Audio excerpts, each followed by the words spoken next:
Mucho, you'll add on to that, but this is such a defining week, not just for whether or not the deputy president will survive, but also on his relationship with the president, William Ruto. Now, if at all the members of parliament push through with this impeachment motion tomorrow, which will be at the floor of the National Assembly, what options does the deputy president at this point now have, this morning as we speak? What is running through his mind on what options he has on the table to either survive this impeachment or, to improve his relationship with the head of state, or to at least to maintain touch with the ground, as he always says? Well, the future after tomorrow is hypothetical. Mm-hmm.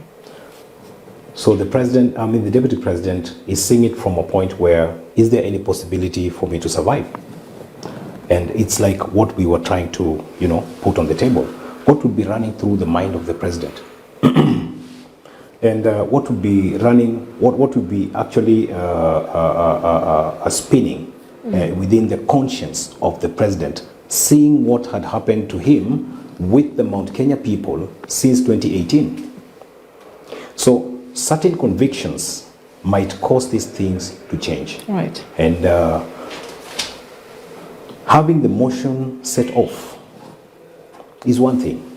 We can all sign to, if there's any rewards to get, I would sign to get it. Yeah. But come the day of voting, what options do they have? One is absentia. Absenteeism might come into play. I was not in parliament. Had I been in parliament, I would have voted. Secondly, if they go for a secret ballot, definitely the deputy president will survive. They might make this big talk on TV that the president has nothing to tell them, but they know too well we shall drop this thing at the secret ballot. Or they take it to the next level. The tussle and competition between the Senate and the National Assembly is not something that has we can claim that it's died down. Mm-hmm. It's still on. Yeah. So they might push it in National Assembly and be rejected at the Senate. And also when you go to the tribunal, there's been this feud of funding of the judiciary and other things, and cases also that have been brought forth before, and the claims that the attacks, scathing attacks that have been leveled against the judiciary due to certain cases that are being presented before them. Without dwelling too much on that, there is a chance for him to survive. Mm-hmm. And the president does not have to say anything at the moment. He ought to have said it long time ago. What I'm trying to say is that his relationship with Mount Kenya is already dented. And even after the survival of the deputy president, the relationship between the deputy president, William Ruto, the trust that he had been bestowed by the people of Mount Kenya will actually be taken away. And Mount Kenya people will begin to see him as somebody who is not trustworthy. Now, coming to the other repercussions, besides the exodus, the mass exodus from the UDA party and the mistrust, we will also have people have already started in Mount Kenya. If you are a keen person, as GACHAGUA says, be a keen listener to the ground, they are actually warming up to registration for voting come 2027. And they're going to do that in masses. Now, the appointment of the DP, who is not elected by the people, Mount Kenya will not have trust. And whatever carrots are dangled at the moment, that if you do this, you're going to have your roads, the road this, road A, road B, project A, project B revived, which you heard Kimani Ichung'wah say that in 3 weeks we'll have this thing done for you, These are things that might happen for the next few months if they succeed with their ploy against GACHAGUA. But whether they succeed or not, they must consider what the people of Mount Kenya think.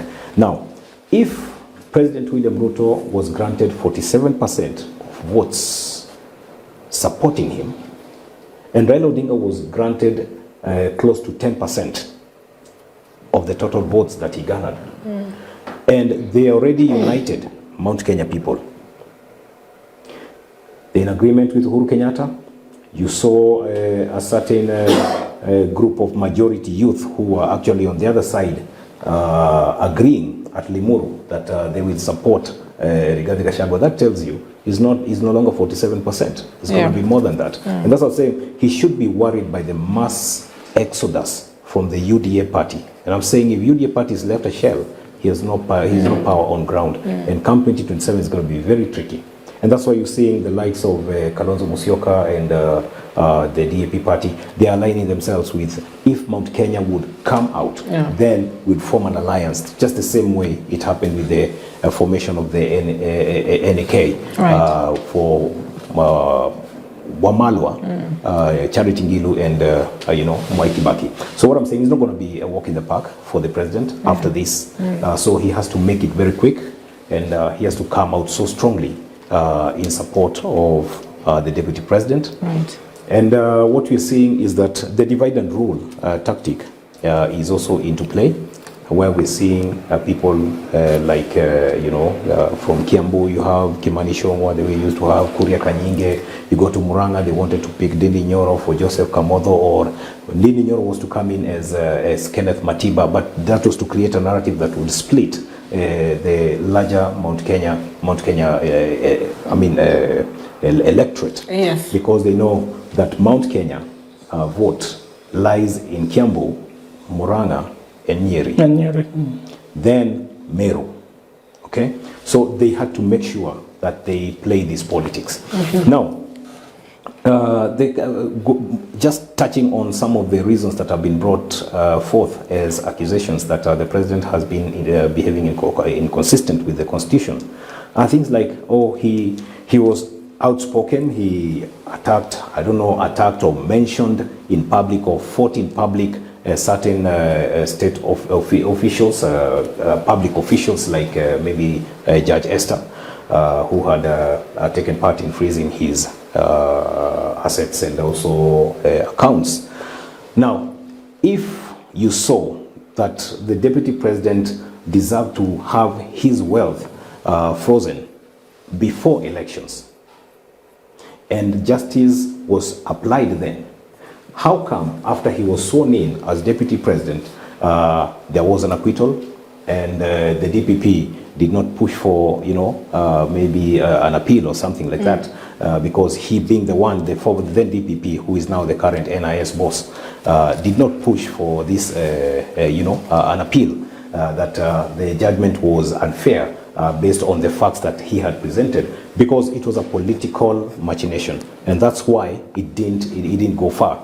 Secondly, the deputy president was vetted and declared his wealth and explained the whereabouts of his wealth, both even in interviews, and it has never been questionable that he had not less than 10 billion or 12 billion shillings worth of an estate. Now, if such a person invests 5 billion, I have no interest in it, but if he invests 5 billion out of the 12 billion, which you have already ratified that this guy is clean and clear, then I think there should be no case against the deputy president, because how would you claim again that he is not capable of investing 5 billion if before now, 2 years ago, you had already cleared him of being worth more than that? So the allegations against him by members of parliament, they're flimsy. They're actually not going to carry the day. But there's one thing that's so sure going to happen. The dented relationship between the president, William Ruto, and the Mount Kenya electorate. That's going to change, whether DP survives or DP goes.